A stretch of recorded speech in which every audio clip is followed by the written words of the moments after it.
হাসিনা স্বেচ্ছায় মুক্তি দেওয়ার পরে, স্বেচ্ছায় আমি বলছি, যেখানে দল বিএনপি প্রাণান্ত চেষ্টা করেছে তার উপর চাপ প্রয়োগ করার জন্য ব্যর্থ হয়েছে।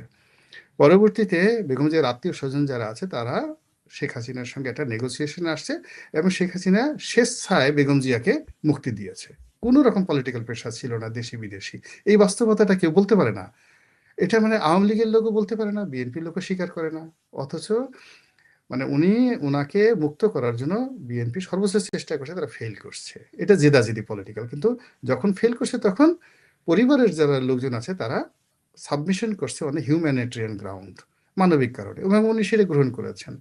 আচ্ছা, তো এরপর উনি বের হয়ে আসছেন। বের হয়ে তো দীর্ঘদিন তিনি ছিলেন, তিনি তো অফিসে যাননি, তিনি তখন সুস্থ ছিলেন, তিনি বিদেশে যেতে পারতেন, তিনি পিজি হাসপাতালে গেছেন। আসলে তার যে রোগগুলো ছিল সেই রোগগুলো আসলে কিউরেবল ছিল না। লিভার সিরোসিস এটা কিউর হয় না, একটা নির্দিষ্ট বয়সের পরে এটা অপারেশন করা যায় না।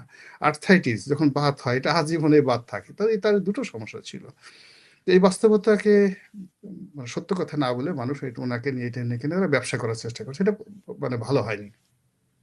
দ্বিতীয়ত হলো তিনি যখন এই যে কাজের মেয়ে ফাতেমাকে নিয়ে তিনি তো সুদীর্ঘ সময় নিঃসঙ্গ ছিলেন ফিরোজাতে, কই তখন তো এরকম যারা জানাজা পার্টি, তো তার বাসার সামনে গিয়ে যদি এই 17 মাসেও তো কেউ যায়নি।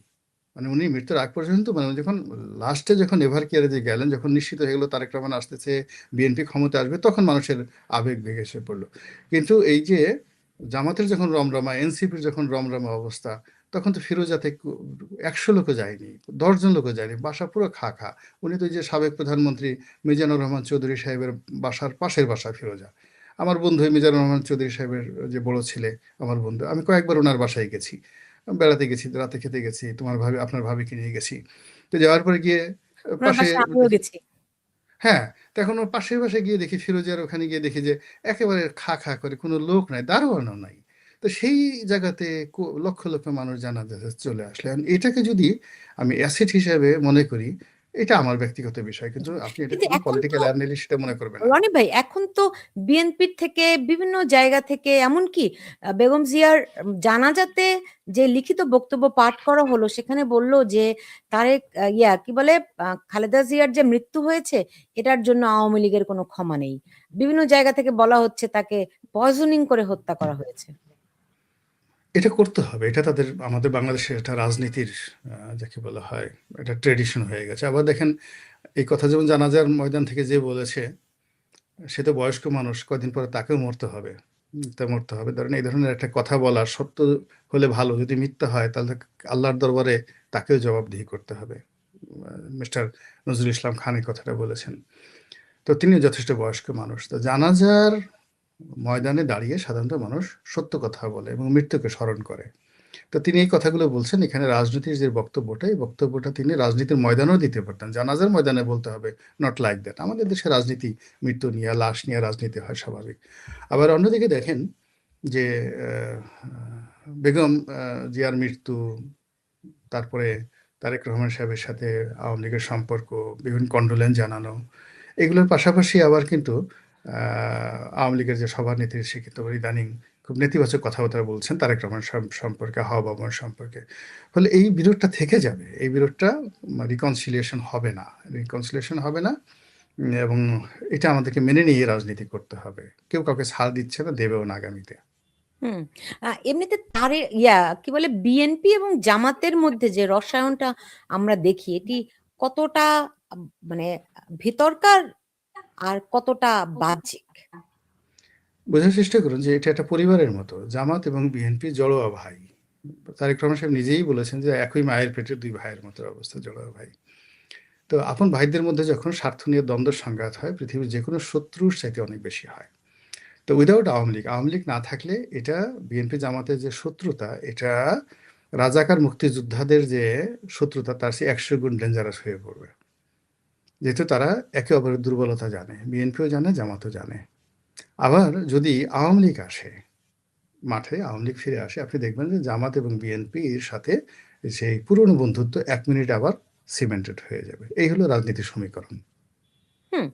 তো সেখানে তো তারেক রহমান বলছে তাদের পথ হচ্ছে মুক্তিযোদ্ধাপন্থী, এবং জামাত যে কেমন দল তা তো বাংলাদেশের মানুষ 1971 সালেই দেখেছে। ওটা তো বললাম যে এখন যেহেতু আওয়ামী লীগ নেই, ফলে তাদের মধ্যে বিরোধটা তুঙ্গে, এবং আওয়ামী লীগ বিএনপির মধ্যে যে বিরোধ, তার চেয়ে জামাত বিএনপির বিরোধ হবে আরো মারাত্মক, আরো মারাত্মক, যদি আওয়ামী লীগ না থাকে। আর যদি আওয়ামী লীগ আসে, তাহলে ওই আগের জাতীয় পার্টি আওয়ামী লীগের সাথে চলে যাবে, অন্যান্য দল আওয়ামী লীগের সাথে চলে যাবে, ইসলামী দলগুলো দুই ভাগে বিগ হয়ে যাবে, চরমোনাই সেই আওয়ামী লীগের সঙ্গে চলে যাবে, এতে কোনো সন্দেহ নেই। আবার জামাত বিএনপির সাথে চলে যাবে, এটাই। তো তার মানে যা হচ্ছে এটা একটা পাতানো পাতানো আর নিজেরা নিজেরা। পাতানো না এটা, না না পাতা, এটা হলো সময়ের, মানে আপনার ঘটনা হলো যে আগের দিন আরব দেশে যখন যুদ্ধ না থাকতো, আইএমএ জাহিলিয়াতের জামানাতে, তো যুদ্ধ না থাকতো তখন নিজের পরিবার, ভাই বোনেরা, স্বামী স্ত্রীরা ঝগড়া করতো, মারামারি করতো, তলোয়ার করতো, নিজেরা নিজেকে মেরে ফেলতো। এটা হলো রাজনীতির কলহ বিবাদ। তো এখন এই যে কলহ বিবাদগুলো হচ্ছে, এটা হলো কোর্স অফ অ্যাকশন। হুম। হ্যাঁ, সময়ের কারণে তাহলে এটা তো হচ্ছে, এবং আওয়ামী এটাই লীগ এটাই যতদিন স্বাভাবিক। এরকম নীরব থাকে ততই ভালো, তাদের কোন্দল বেশি দেখা যাবে নাকি? আর না, এটা ভালো হবে কেন? এটা তো আওয়ামী লীগ না থাকার কারণে কি হচ্ছে, রাজনীতির যে ব্যালেন্সটা তো নষ্ট হয়ে যাচ্ছে, নিয়ন্ত্রণ নষ্ট হয়ে যাচ্ছে, রাজনীতির বোধ বিশ্বাস নষ্ট হয়ে যাচ্ছে, মেরুদণ্ড নষ্ট হয়ে যাচ্ছে। আপনি আজ যদি গণতন্ত্র বলতে এটা ভারতের কথাই চিন্তা করেন, ইংল্যান্ড, আমেরিকা আছে, এখানে সোসাইটি আপনি বার্নি স্যান্ডার্সের মতো মানুষ, বারাক ওবামার মতো মানুষ, সমস্ত মানুষগুলো এই ডোনাল্ড ট্রাম্পের সমালোচনা করছে যে সে যে কাজটা করছে এটা ভালো করেনি। তো এই হলো গণতন্ত্র। এখন সেই গণতন্ত্রে প্রত্যেকটা রাজনৈতিক দলকেই তার মতো করে বলতে দিতে হবে। সেখানে ডোনাল্ড ট্রাম্পের মতো মানুষকে তার একটা মূর্তি বানায় যেভাবে লাথি গুঁতে দিচ্ছে নিউ ইয়র্কের রাস্তাতে, এটা বাংলাদেশে যদি করা হয়, আমরা এটা অ্যালাউ করব না। তো যার জন্য গণতন্ত্রের জন্য সব পক্ষেরই, মানে তার মনের মধ্যে যা আছে আচ্ছা মতো বলতে দিতে হবে, আচ্ছা মতো বলতে দিতে হবে। তার জন্য আসলে আওয়ামী লীগের উপস্থিতি খুবই জরুরি। কিন্তু আওয়ামী লীগ যদি না থাকে, তাহলে এই সংঘর্ষের কারণে কি হচ্ছে, রাজনীতির সৌন্দর্য, ব্যাকবোন যা কিছু আছে, ক্যারেক্টারিস্টিক, সবকিছু নষ্ট হয়ে যাচ্ছে। তো আওয়ামী লীগ ফিরবে কবে? আপনি তো দুদিন পর পরই বলেন এই যে আসছে আওয়ামী লীগ, এই যে শেখ আমি হাসিনা ফেরত আসছেন। মানে এরা যদি ভালো করে, আওয়ামী লীগ ফিরে আসতে মানে 20 বছর লাগবে। এরা যদি মোটামুটি টিকে যায়, সহনশীল, এই কথা আমি সবসময় বলি। আর এরা যদি ভালো না করে, আওয়ামী লীগ কালকে ঢুকে পড়ে যেতে পারে, টুমরো, ইভেন টুমরো। এইটাই মানে মানুষ করে কি, যে এটা নিতে পারে না। মানে আমি এই যে আপনাকে সংক্ষেপে বললাম যে আওয়ামী, মানে বর্তমান ইউনূস সরকার বা বর্তমানে যে আগামীতে যে ইলেকশন আসবে, সবকিছু যদি স্বাভাবিকভাবে চলে, আওয়ামী লীগের রিহ্যাবিলিট হতে মিনিমাম 2 যুগ লাগবে, 20 ইয়ার্স লাগবে। আদারওয়াইজ রাজনীতি করতে পারবে না, ক্ষমতা তো দূরের কথা, সমাজে দাঁড়াতেই পারবে না। আর যদি এরা ব্যর্থ হয়, তাহলে মেবি টুমরো।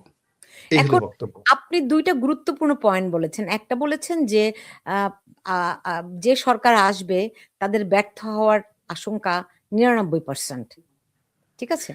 আরেকটা ব্য- জিনিস বলছেন যে সমাজে ভারসাম্যই নষ্ট হয়ে গেছে। রাজনীতিতে, রাষ্ট্রে আওয়ামী লীগের অনুপস্থিতি ভারসাম্য নষ্ট করছে। তো দুটাই তো আ আনস্টেবিলিটির কথা ইঙ্গিত করছে। সো এর ইট ডাজ নট মিন, আমি বুঝতে পারছি, ইট ডাজ নট মিন যে আওয়ামী লীগের জন্য একটা উইন্ডো তৈরি হবে। মূল ব্যাপার হলো যে যারা ব্যর্থ হবে, সেখানে প্রতিস্থাপিত আওয়ামী লীগ না হয়ে যদি অন্য কোনো তৃতীয় শক্তি হয়, তারা যদি সফল হয়ে যায়, তো তারা সফল হলে আওয়ামী লীগ, বিএনপি, জামাত, পুরো রাজনৈতিক প্রক্রিয়াটাই ধ্বংস হয়ে যাবে ফর লং ডেজ, লাইক মিশর, যেটা আমি প্রথমে যেটা বললাম। আমি তো বললাম যে এখন যা কিছু নির্ভর করবে এটা হলো সফলতার উপরে। সফল হলে মানে অনেক অবৈধ জিনিসও বৈধ হয়ে যায়, আর অনেক বৈধ জিনিস অসফল হলে সেটার কোনো গ্যারান্টি থাকে না। তো বিএনপির যদি ওই রাজনৈতিক প্রজ্ঞা থাকে তাদের কি উচিত নয়? সুলতান, আজকে একটু সংক্ষিপ্ত করে এইটা শেষ 42 মিনিট প্রশ্ন। হয়েছে।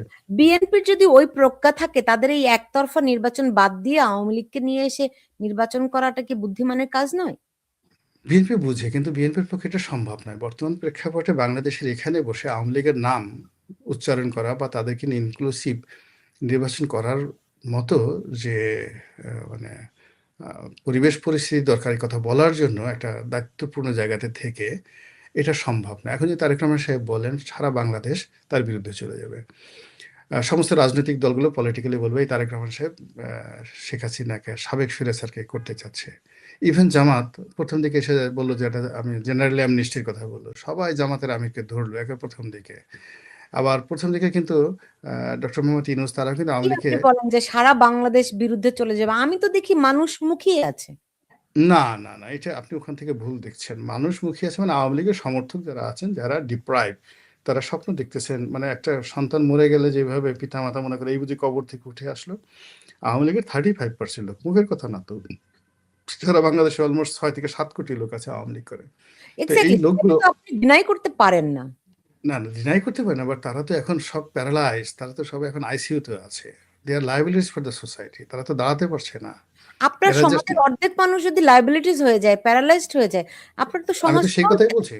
হ্যাঁ। না, এখন ওদেরকে আপনি এখন এই যে পুরো যে লোক, তাদের কাউকে যে আপনি অ্যাক্টিভ করবেন, অ্যাক্টিভেটেড করবেন, এটা সম্ভব না। অ্যাক্টিভেটেড এসে আওয়ামী লীগের লোকজন কি করতে হবে? এখন আওয়ামী লীগের যদি ডক্টর মোহাম্মদ ইউনূস নিজেও চেষ্টা করেন যে ওবায়দুল কাদের সাহেব বা আওয়ামী লীগের যারা নেতৃবৃন্দ তাদের ইমিউনিটি দেওয়া হবে, তারা বাংলাদেশে আসুন, অফিস খুলুন, তারা সাহস পাবেন না, কেউ আসতে সাহস পাবে না।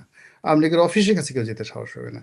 মানে এই ১৫ বছরে যারা নেতৃত্বের পর্যায়ে এই জনগণকে যারা ঐক্যবদ্ধ করেছে, মানে এই ৬ কোটি বাঙালিকে ব্যবহার করে যারা পোলাও কুরমা খেয়েছে, তারা মোরাল ক্যারেজটা হারিয়ে ফেলেছে, শক্তিটা হারিয়ে ফেলেছে, শক্তিমত্তাটা হারিয়ে ফেলেছে। ফলে এদের রিগেইন করতেও সময় দরকার হবে, ব্রিদিং টাইম দরকার হবে, আপনি অথবা কাজ নতুন করেন। একটা আওয়ামী নেতৃত্ব। লীগের তো নেতৃত্বর, আমি বলি একদম তৃণমূল থেকে যদি নেতৃত্ব উঠে আসে, তারা রেডি, আমি যতটুকু শুনেছি। না, একজনও রেডি না। আপনি যেটা শুনলে হবে না, বললে হবে না। আমি এখানে ব্যাপার হলো যে আমি তো প্র্যাকটিক্যালি রাজনীতি করেছি, রাজনীতি করেছি, করে যাচ্ছি। তো আমি দুটো বড় রাজনৈতিক দল খুব ঘনিষ্ঠজন, একেবারে যখন আমি আওয়ামী লীগে ছিলাম শেখ হাসিনার সঙ্গে আমার সম্পর্ক ছিল, এর নিচে না। আবার বিএনপির সঙ্গে আছি, তারেক রহমান সাহেবের নিচে কারোর সাথে আমার ওইরকম কোনো দহরম মহরম নেই। আবার অন্যদিকে জামাত জাতীয় পার্টি, ওখানে এরশাদ সাহেব বলেন, জামাতের আমির বলেন, তাদের সাথে সেই সম্পর্কটা। ফলে একটা রাজনৈতিক দল কতটা প্রস্তুত আছে, বাংলাদেশে কি অবস্থা আছে, এটা আমার যে আন্ডারস্ট্যান্ডিংটা, সেখান থেকে আমি বলছি যে তৃণমূলের একজন কোনো নেতাকে আপনি, এখন আমি চ্যালেঞ্জ দিলাম যে আপনি ৫ জন লোককে ঘোষণা দিয়ে বলেন যে আমরা জেলে যাব শুধু, আর সরকার বলবে যে আমরা জেলে নেব না। এই কথা বলার পরও ৩২ নম্বরের সামনে একটু দাঁড়াতে বলেন তো। জাস্ট এখানে বলেছে, গোলাম মোল্লা অনেক বলেছে, ৫ জন লোক আওয়ামী লীগের নামধারী না, পদ রাস্তায় মব পদবীধারী। করে তাদেরকে পিটিয়ে মেরে ফেলবে, কে রিস্ক নেবে? আপনার এখন বলুন। না, না, এই আইন তো নাই, শাসন নাই।